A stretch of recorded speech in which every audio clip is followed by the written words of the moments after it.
Bonjour à tous, j'espère que vous allez bien. Moi ça va super, comme d'habitude. Comme vous l'avez remarqué, je ne suis plus dans mon grand canapé blanc qui était celui de ma maman, mais je suis de retour chez moi à Rouen. C'est d'ailleurs pour ça qu'il n'y a pas eu de vidéo la semaine dernière et je m'en excuse. J'avais pourtant balancé un planning, mais comme j'ai dû rentrer à la maison et du coup j'ai voulu profiter à fond des derniers jours chez ma mère, préparer le départ, etc.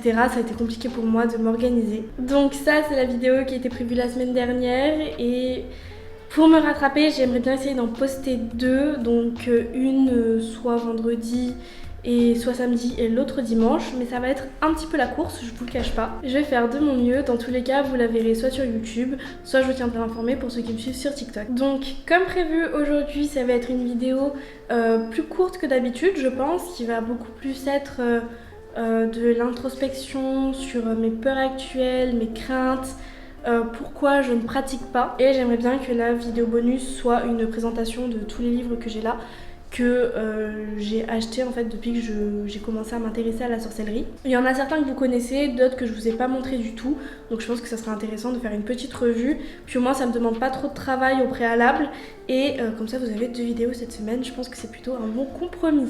Pour ceux qui ne me connaissent pas et qui débarquent sur cette chaîne en regardant cette vidéo, je vous explique brièvement le concept de la chaîne YouTube. Ici, on est chill, on est posé, on est apprenti sorcière et sorcier, sans aucune base au préalable. Voilà, j'avais pas ma mère ni mon père pour m'initier au monde de l'ésotérisme, j'apprends toute seule et j'apprends à 21 ans. Donc ici, c'est pour les débutants, on pose des questions, on essaie d'y répondre avec ce qu'on peut trouver sur internet, sur YouTube, dans nos livres. Et on est surtout bien safe, bien peace, plein de love, aucun jugement. Et surtout, comme d'habitude, si je dis des bêtises dans cette vidéo, n'hésitez pas à me reprendre, même si normalement là, il ne devrait pas trop y avoir lieu de reprise puisque je vais vous parler essentiellement de mon expérience. Si vous avez des conseils, je les prends aussi. Ce qui est bienveillant, je le prends toujours. Petite nouveauté de cette semaine, je vous ai dit dans plusieurs vidéos que je partageais des Discord avec d'autres membres de la communauté ésotérique. Et du coup, je vais vous les mettre en description cette fois avec les liens directement pour les rejoindre parce que je pense et qu'on m'a aussi dit que ce serait une bonne idée en fait que si vous aussi vous voulez rencontrer du monde ou poser des questions ou simplement avoir des gens à votre écoute, vous puissiez avoir accès justement à des échanges et des discussions notamment sur Discord. Donc les liens seront directement au tout début de la description, vous ne pourrez pas les louper. Je vais vous en partager deux, donc celui de Twig qui est vraiment la safe place par excellence, vraiment vous ne craindrez rien là-bas. Il y a même une petite catégorie pour toutes les personnes qui peuvent souffrir d'anxiété. Donc c'est génial, moi je trouve que l'initiative est top. Il y a plein d'ateliers qui sont organisés par ces modératrices ou ces modérateurs, je suis désolée, je sais pas si c'est des filles ou des garçons. Mais voilà, j'adore ce serveur Discord, c'est vraiment super, les gens sont hyper réactifs. Moi j'avais une question à poser dans l'urgence, ils ont répondu tout de suite. Donc n'hésitez pas. Et le deuxième que je vous partage, c'est le premier que j'ai rejoint. On est vraiment beaucoup, je crois qu'on a à peu près 800 dessus si je ne me trompe pas. Et pareil, les gens sont adorables, les modérateurs sont vraiment à l'écoute et c'est tout simplement une mine d'informations. Vous allez voir, tout est catégorisé à l'intérieur, il y en a pour tous les goûts, les vies antérieures, la magie élémentaire. C'est vraiment top et quand on est débutant, vraiment je trouve qu'on est super bien accueilli, sans jugement ni rien. Voilà, si vous avez besoin, n'hésitez pas. C'est bon, on va pouvoir passer au sujet principal de cette vidéo. J'ai pris mes notes comme d'habitude et c'est parti. Donc le thème de cette vidéo, comme vous l'aurez vu dans le titre ou la miniature, c'est que effectivement aujourd'hui je ne pratique pas et ça sera vraiment orienté sur comment je me sens et me comporte en tant qu'apprentie sorcière ou baby witch, ça dépend ce que vous utilisez comme terme. Honnêtement, quand j'ai écrit cette vidéo, je ne savais même pas par quoi commencer. Donc si c'est légèrement décousu, je suis désolée, mais je pense que vu que c'est une vidéo qui va vraiment parler de mes ressentis, c'était aussi important que je vous parle plus au feeling plutôt que tout soit préécrit. Si vous avez vu mes vidéos précédentes, vous savez que je m'intéresse à la sorcellerie depuis un peu plus d'un trimestre maintenant. C'est vraiment important que je précise que quand je parle d'intérêt, je parle d'un intérêt réel, d'un gros intérêt que j'ai pour ça, avec des recherches et des lectures quasiment tous les jours, voire tous les jours en fait, carrément. Et que maintenant, je passe mon temps dans les magasins ésotériques, dans les librairies fantastiques ésotériques, dans les magasins de lithothérapie, enfin vraiment j'y passe l'intégralité de ma vie.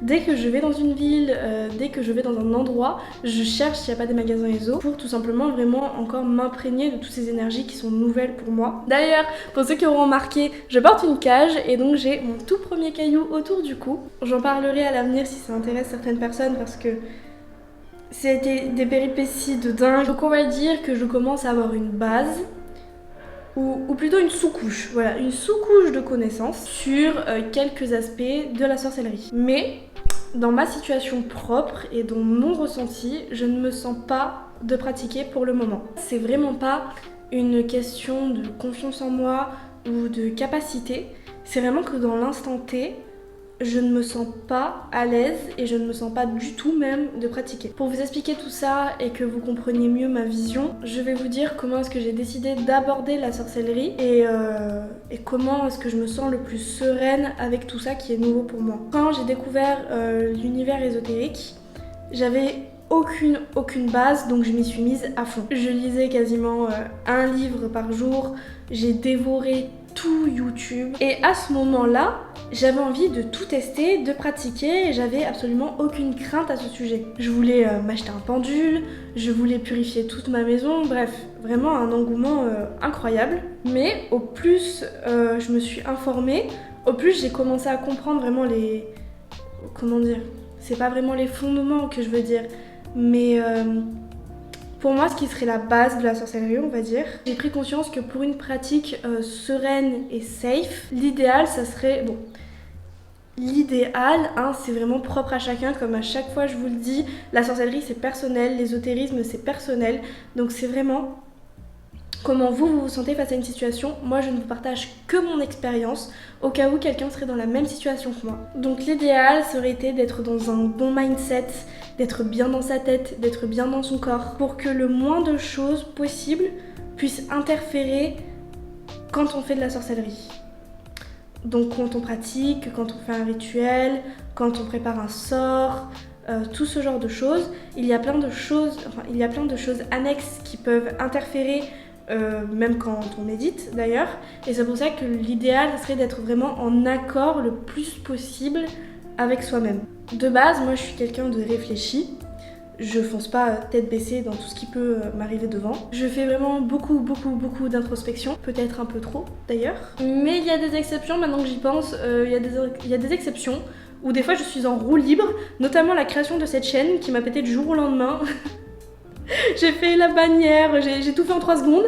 Donc je suis quelqu'un de réfléchi, mais il y a des fois où ça dérape un peu. Donc logiquement, en me connaissant, et maintenant vous commencez à me connaître aussi, ça aurait pas vraiment été cohérent que je me lance comme ça sans d'abord préparer le terrain, sans d'abord rajouter une sous-couche de connaissances, puis une première couche de préparation, d'un truc qui me mette à l'aise, puis la dernière couche pour enfin me lancer et pratiquer. C'est pas du tout de la peur, voilà. Je sais qu'il y a certaines personnes, même il y a beaucoup de personnes qui ont peur de commencer, qui se sentent même restreints par rapport à ça.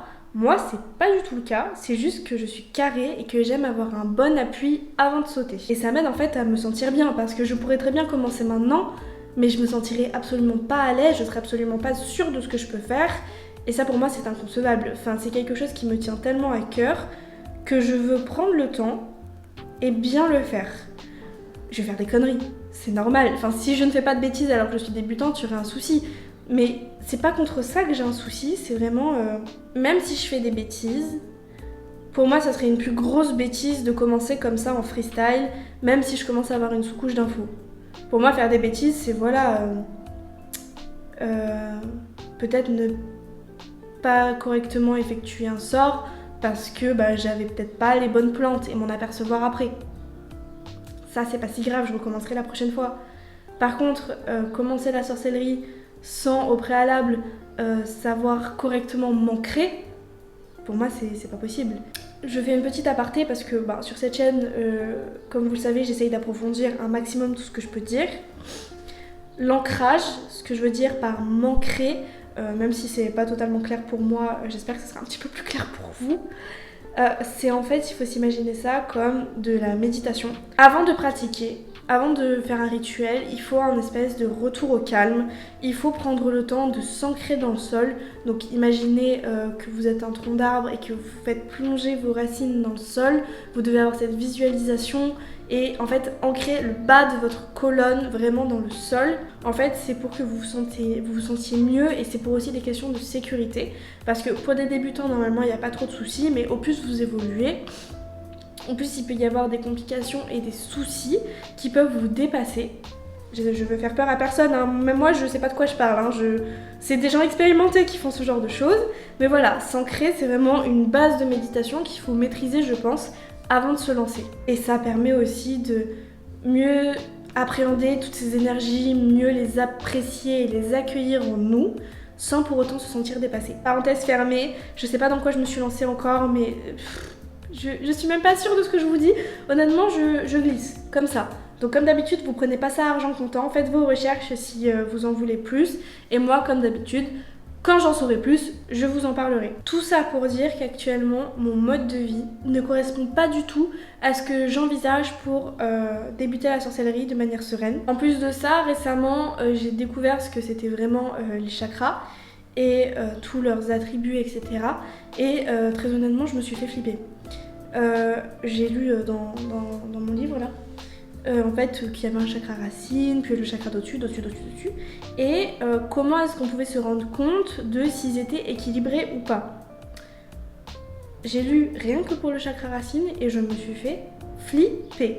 Donc rien que ça, avant de débuter la sorcellerie, je pense que j'ai du taf parce que je me suis rendu compte qu'en fait je n'avais pas du tout le contrôle de ce qui pouvait m'arriver dans la vie et de ma vie en général, que j'étais complètement passive sur énormément de choses et ça m'a pas plu du tout, vraiment ça m'a pas plu du tout.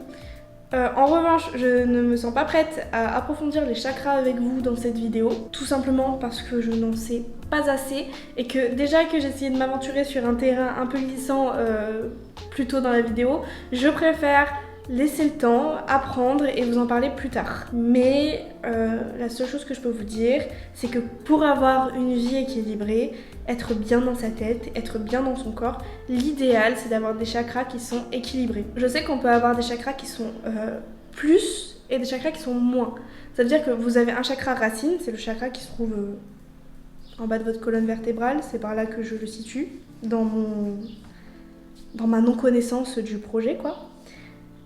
Vous avez des chakras qui vont être plus, ça veut dire qu'ils vont être trop élevés que ce qu'ils devraient, et des chakras qui vont être moins et qui en fait ne vont pas être assez développés, ce qui fait que ça crée un déséquilibre dans votre vie, pour ceux qui y croient bien entendu. Et en fait, moi je me suis rendu compte que à aucun moment j'étais dans le milieu.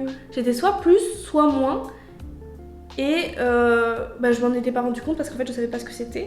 Et juste je constatais que j'avais un mal-être dans ma vie, mais à plusieurs étages, sans réussir à le régler. Et c'est aussi pour ça que d'ailleurs je pense que l'ésotérisme et la sorcellerie en général m'ont attirée autant et si vite.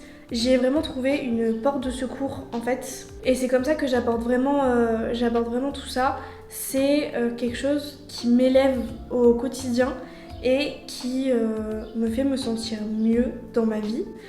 C'est pour ça que je pense qu'avant de pratiquer, c'est quelque chose qui me hype, hein, bien évidemment, pratiquer ça me hype énormément, j'aimerais retrouver un équilibre dans ma vie pour avoir une pratique saine et sereine. Donc mon plan actuel, c'est de continuer de lire, de m'informer, de poser des questions et d'échanger avec les gens de Discord. J'ai l'impression que cette vidéo est un gros bazar, vraiment le bazar le plus total, mais j'avais besoin, même moi en fait, de discuter de ça, que ce soit avec vous ou avec mon entourage, et d'essayer de mettre des mots sur mes ressentis et de me poser certaines questions aussi parce que ça me trottait quand même pas mal en tête. Je me considère aujourd'hui comme une apprentie sorcière parce que j'ai ce désir d'apprendre et de pratiquer dans un futur plus ou moins proche. Après, est-ce que dans les faits, je suis réellement actuellement une apprentie sorcière étant donné que je ne pratique pas? Je ne sais pas et honnêtement je m'en fiche. J'ai vite compris que en spiritualité et en ésotérisme en général, c'était les ressentis les plus importants et comment on pouvait se sentir face à des situations. parce qu'on est tous extrêmement différents. Donc si aujourd'hui je me sens apprentie sorcière et que même si je ne pratique pas, j'ai envie de dire que j'en suis une, et j'en suis une, n'en déplaise. Je compte bien suivre cette ligne directrice et tant pis si ça ne colle pas exactement au bon terme des choses. Comme je vous l'ai dit, cette vidéo était un peu plus courte que les autres, c'était vraiment une discussion entre vous et moi et ça me fait extrêmement plaisir. Dans la foulée, je vous fais une autre vidéo sur tous les bouquins que j'ai pu acquérir depuis que j'ai débuté la sorcellerie. On croise les doigts pour que ça sorte dimanche, sinon dans tous les cas ça sortira lundi. Et vous aurez aussi une revue de livres qui sortira du coup la semaine prochaine, quand je ne sais pas, quand j'aurai le temps on va dire. J'espère que vous avez passé un bon moment en ma compagnie. C'était Witch Abricot, prenez soin de vous.